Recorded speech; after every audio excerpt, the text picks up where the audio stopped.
हजूर आला आज तक खामोश बैठे इसी गम में,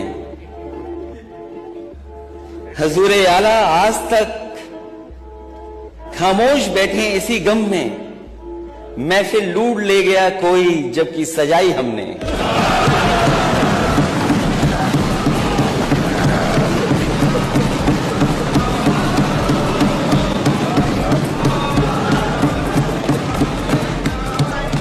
अपने गांव की पहचान बनाओ। अगर सब अपने गांव की पहचान बनाएंगे तो उत्तर प्रदेश की तस्वीर कुछ और होगी। जो अपने गांव की पहचान नहीं बना सकते वो किसी को पहचान भी नहीं दे सकते। बात खानदान तक पहुंची है तो खानदान बढ़ाने के लिए भी कुछ करना चाहिए।